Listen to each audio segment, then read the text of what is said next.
छेनापोड़ दिवस एमती गोटे दिन जोटा कि ओडिशार समस्ते जो खाद्य प्रिय लोक मैंने अपेक्षा करते कौन कहे अवसर में आप बुले अति स्वादिष्ट जिनसटी जोटा पर मुहूर्त आमर ओडिशा को लेकिन बहुत जगार परिचय पाई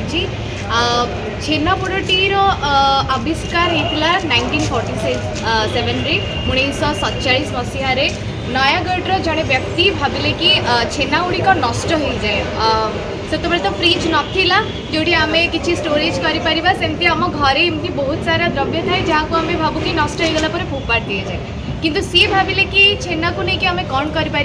तेणु से छेना को लेकिन से पोड़ तैयारी करले जोटा कि आम पर मुहूर्त में 2 दिन आई खाई पारिबा सेबेठू नहीं कि आज जाए आपण मैंने देखिपे जो मैंने बेपारी थे से मैंने छेनापोड़ को लेकिन एत बेपार कर पहाड़ रसगोला हो आमर जीआई टैग पाई छेना ताड़िया हो किंबा रसगोला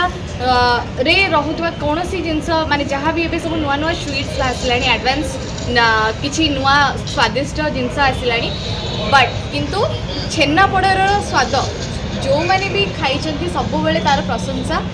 देश विदेश में चलुची तेणु यही जो आमर दिवस आज आम सेलिब्रेट करी मीडिया भाई मैंने अच्छा अनेक सोशल